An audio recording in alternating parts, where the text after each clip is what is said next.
Howdy there, YouTubers. It's Papa Smith back with another garden episode, and today I've got a topic that comes to us from actually one of the viewers. This one comes from a YouTuber called Snappy, and their question was, any tips on keeping bugs out? Half of our garden got infested this summer. I'm really glad that you asked that question, Snappy. I hope you're watching this one because I have a lot of advice regarding things to do to help mitigate infestations, to mitigate insects, and to help promote beneficials and all that. So let's get right into it with some of the suggestions that I have for you guys. And by the way, these are not in any particular order, and you don't have to follow the advice in any particular order. You kind of use whatever you have to do depending on your particular situation and what you're set up to do.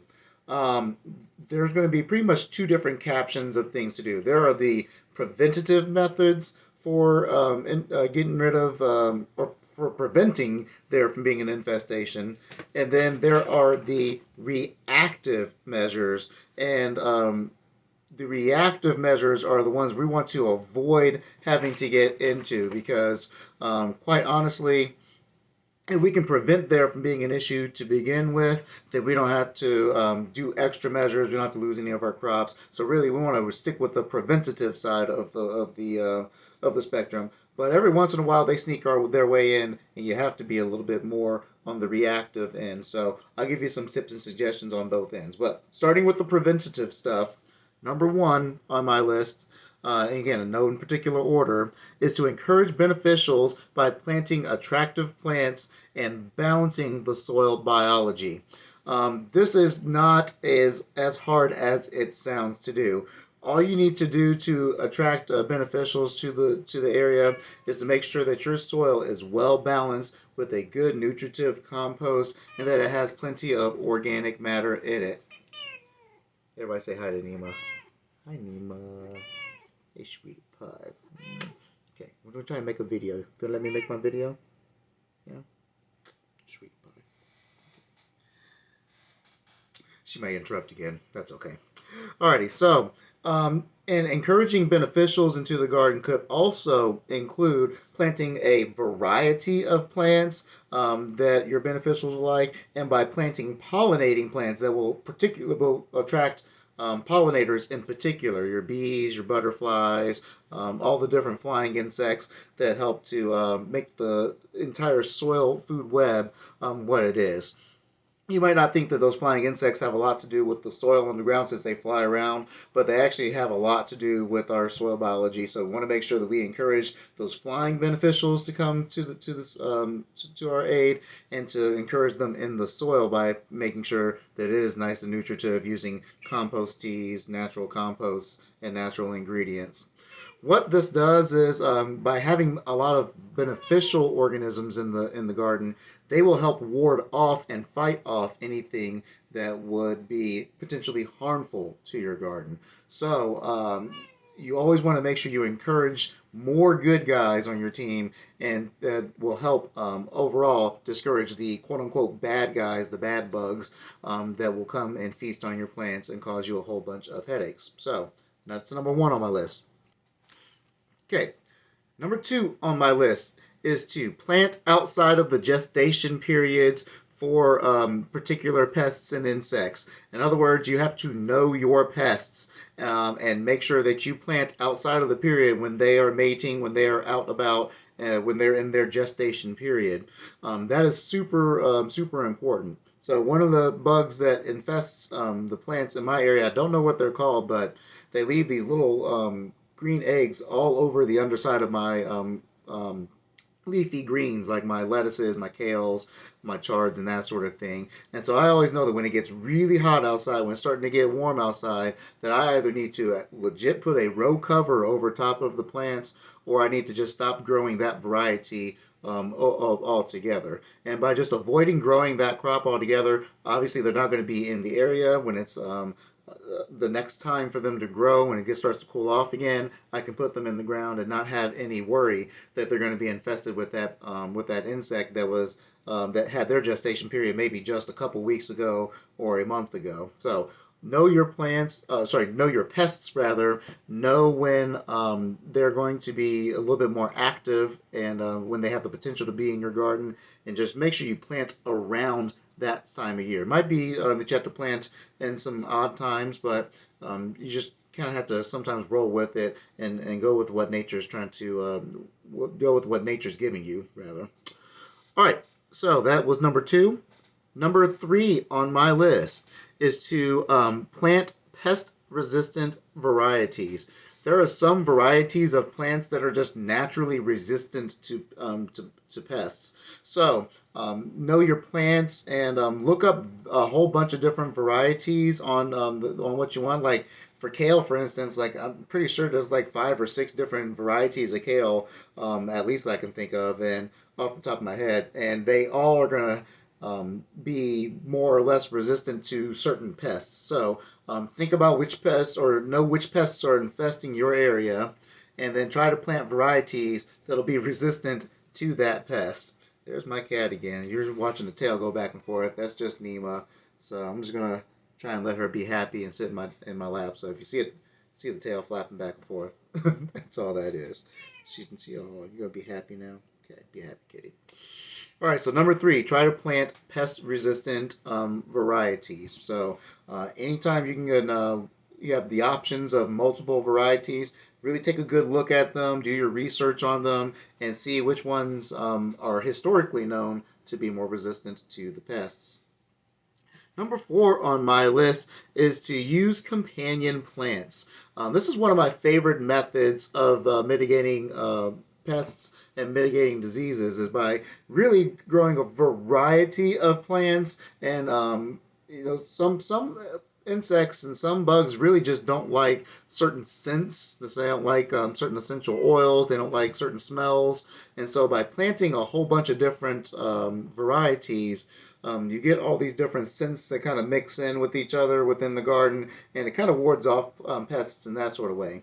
My favorite of the plants to kind of companion plant with is garlic, because it seems like there's a lot of bugs that don't like the garlic and the onion family of plants. So you can kind of use those as a perimeter crop around the garden, and it'll actually help to ward off a lot of the pests that really just don't like that sort of scent and that sort of smell.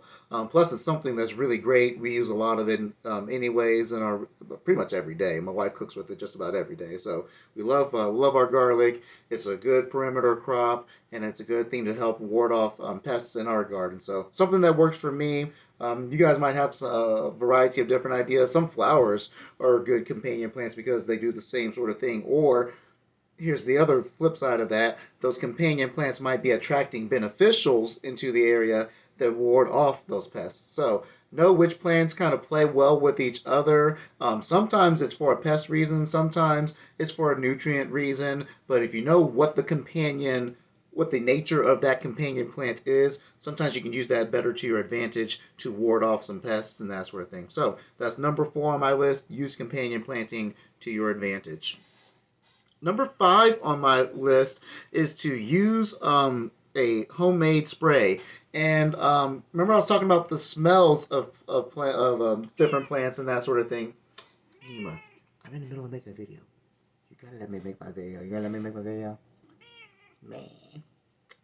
Okay. You sit here. My cat's so attention hungry. She needs all the attention on her. My goodness. Anyways, so using sprays, homemade sprays, is kind of like using companion planting, but kind of in a more concentrated sense and directly right onto the plant so it wards off pests in that sort of sense. The sprays that I've experienced are usually made out of some sort of a hot sauce or a hot pepper, onions, garlic, and I think that's usually about it. Water and some soap to kind of help emulsify the mix and help it stick onto the plant. So those are usually the kind of ingredients that I'm talking about in these homemade sprays, and they do actually work. I mean, if you spray it on your garden and in a time when you know that there's a pest that's going to be infesting that plant, it will kind of ward them off for a little bit. It's not going to prevent them from attacking the plant, but it's certainly going to make them think twice, and it's going to make it less of an issue for you. So that's why it's kind of down number 5 on the list, but still pretty effective. Okay, so look up some different homemade sprays. If you happen to have one in particular that's your favorite, put it in the comment section down below. I'd be interested to hear what you guys' different mixes are. Again, the one I've been using is just like Dawn dish soap, like a jalapeno pepper chopped up real finely, some boiling water, and usually some garlic, either some minced up garlic cloves or a little bit of garlic powder or something like that. I let it sit for a little bit, like a tea or what have you, and then I go and spray the plants down. Completely 100% natural. I know I said Dawn dish soap, but that dish soap is actually biodegradable, so don't worry about it. You can use whatever your favorite soap is that is biodegradable and completely natural and that sort of thing. But anyways, that's pretty much what the mix is. Let me know what you guys are using out there. I'd be interested to hear that. Alrighty. My cat, I think, is just determined to be part of this video. Hi, Nemo. Oh, my sweetie pie. She's just sweet, such a sweetie pie. So I'm just going to let her stick around for a little bit. Alrighty. Number 6 on my list is to use diatomaceous earth. This is particularly helpful for the plants that are on the soil. So where the sprays would work on bugs that would like fly in and land on top of your plants, the diatomaceous earth is a fossilized mineral, and on a microscopic level, if you look at it under a microscope, it has these really sharp, jagged edges on it. So bugs that crawl really don't want to crawl over top of that. It cuts their exoskeleton open. They bleed to death. It's a really horrible thing. So anyways, they just avoid that area. Here's the downside about both the sprays and the diatomaceous earth. Those things may ward off your beneficial microbes also, your beneficial bugs. So use those with caution because they can irritate and can ward off the good bugs in your soil too. But particularly for slugs and snails and anything that crawls in the ground that's maybe getting your plants, those pill bugs, anything like that that crawls in the soil, that diatomaceous earth is going to really ward them off. So sprinkle it just around the surface of the plant. Don't put it directly onto the plant. That probably would not be a good idea. Again, just based on the way that product works, you don't want it to be damaging the flesh of your plants and that sort of thing. You don't want to degrade the quality of the fruits that you're growing. So just sprinkle it on the ground, and that should do for the ones that are crawling on the ground. It should ward those pests off plenty well. Moving on to number 7, which is kind of an interesting one, but just stick with me. For animals like rabbits, rodents, squirrels, mice, anything like that, use strong scents like dust and hair to ward them off. They have very sensitive senses of smell, and if they can sense that an animal is in that area a lot, it's going to ward them off. Being in the garden often is enough to leave your scent in the garden and to ward off a lot of those sort of animals, the rabbits and what have you.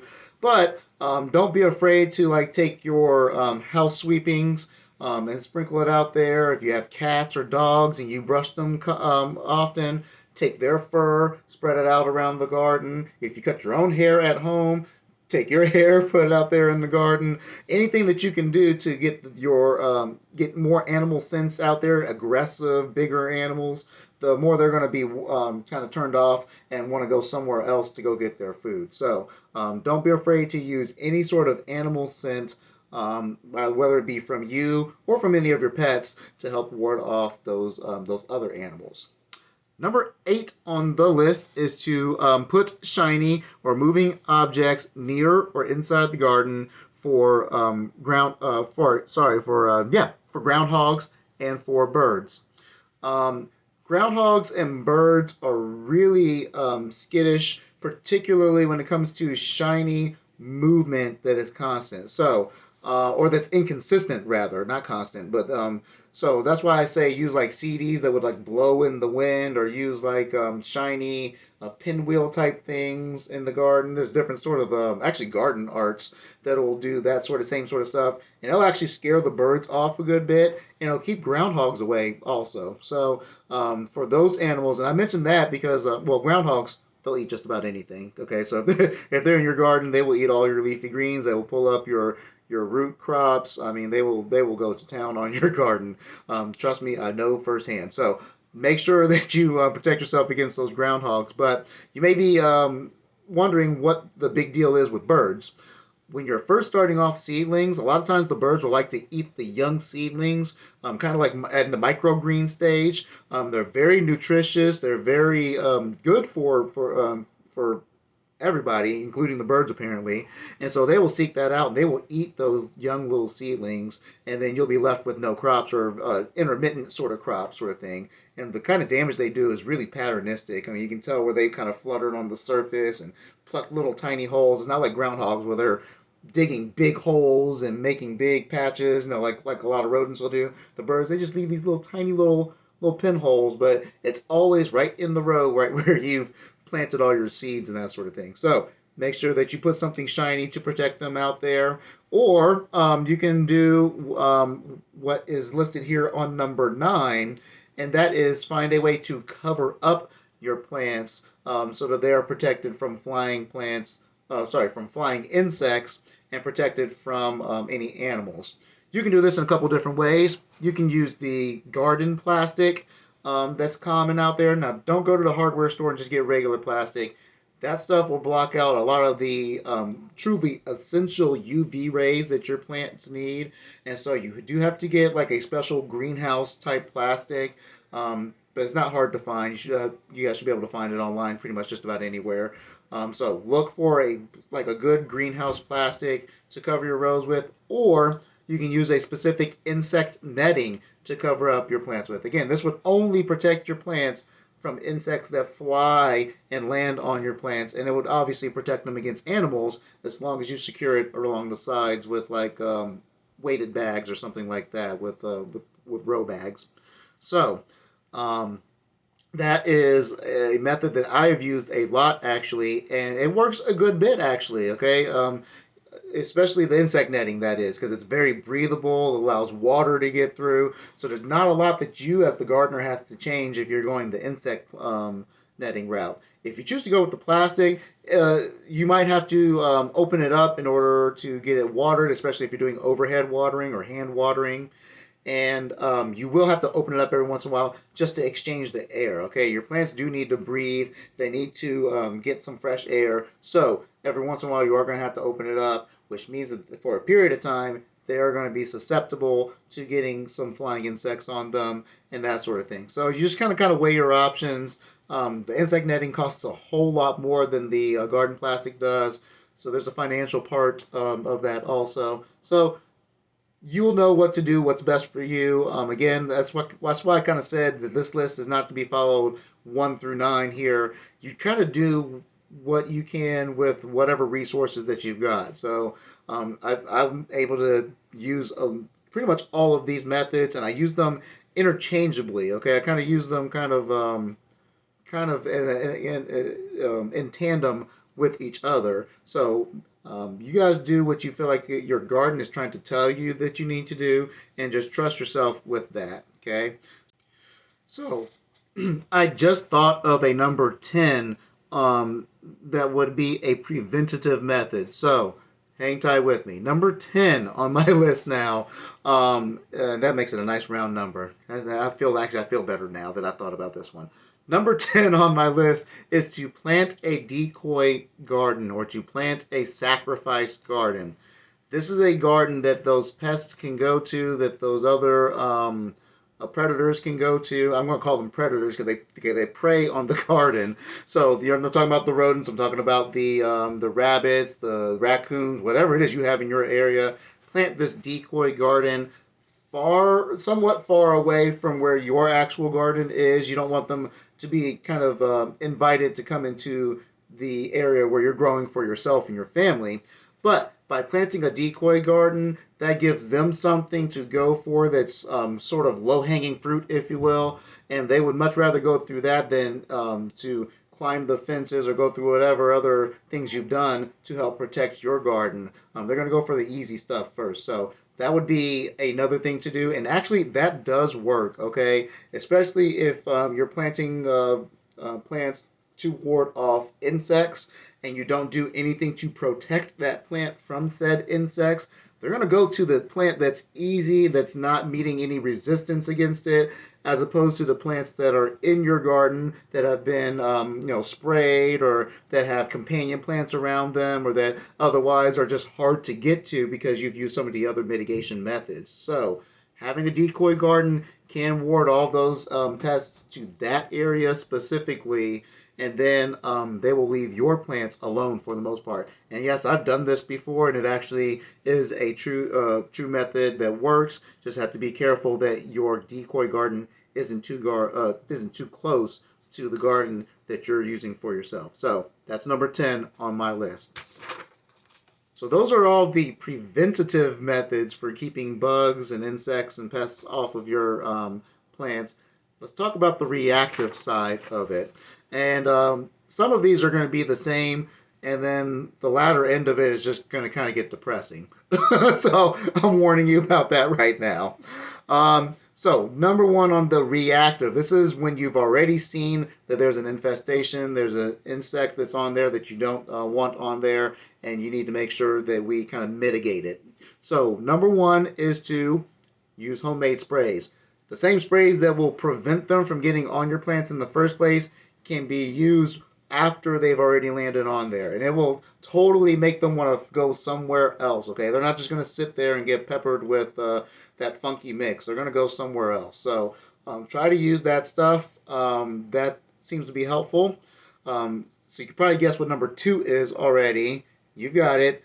Use the diatomaceous earth. This is, again, particularly helpful for the bugs that crawl on the ground, the pill bugs, your slugs, your snails, anything like that, so even spiders.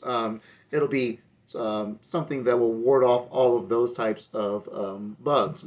So those are also reactive tools that you can use. They're good preventative tools, and they're better used as preventative tools. But if you happen to get an infestation, because it happens to everybody, just go ahead and use them as a reactive tool. Number 3 on the reactive side, and some of these, again, they're going to kind of sound like common sense, but they're also going to kind of sound sad. And this is to remove infested fruits and foliage. So if you see that a particular area has been infested and it's just covered up, you just need to go ahead and just remove that area of the plant. And if it's just to one section of the plant, fantastic. Just remove that one fruit, and let the rest of the plant continue to produce for you. You don't have to sacrifice the whole plant if it's just one small area that is affected. So cut off that leaf, cut off that fruit, cut off whatever that is, and then let the rest of the plant kind of heal and continue to grow for you. So that's number 3 on my list. Number 4 on the reactive side, this is after you've gotten an infestation. This is to remove the pests by hand. So sometimes as you're in the garden, you will see something on a leaf or see something on a fruit.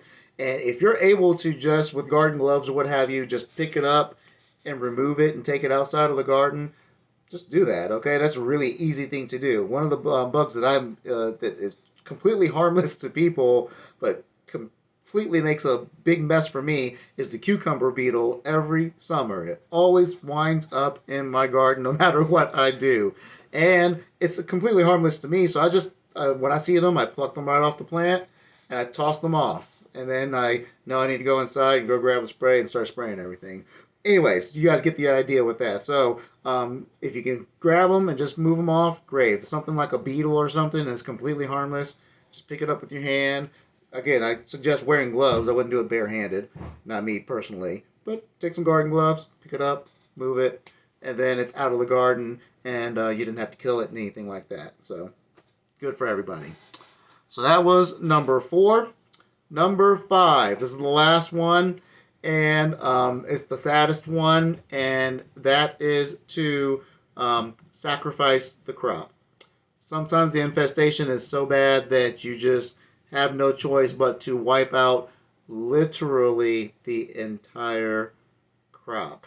I've had to do this before with some of my lettuces. Like they have that same bug. I don't know what it is. One of these days I'll find it and I'll figure out what it is. It leaves these like yellow eggs underneath the leaves, but the entire crop was covered with them. There was no saving the plants at that point, so I just ripped them all up out the ground and started fresh again. Sometimes you just have to do that. So know when you have lost and just kind of submit to that.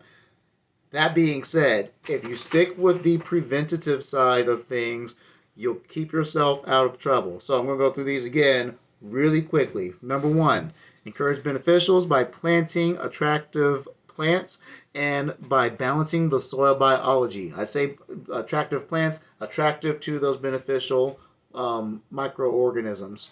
Number two, plant outside the gestation periods. Know your pests. Number three, plant pest-resistant varieties. Number four, use companion plants. Remember, my favorite ones are garlic. You can plant it just about everywhere. Number five, use homemade sprays. Look up some online, use a natural one.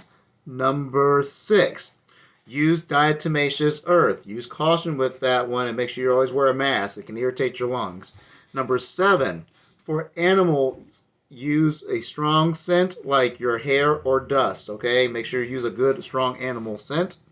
Number eight, put shiny moving objects near or inside the garden for groundhogs and birds. Number nine, insect netting or other sort of plastic netting as a cover for your plants using polylow tunnels or what have you would be a good thing. And number 10, plant a decoy garden somewhat far away from your actual garden. I hope these tips were helpful for you. If they were, please hit the like button. Don't forget to subscribe and hit the bell icon so you get the latest videos when they come out. Papa Smith, out again. Thank you for watching.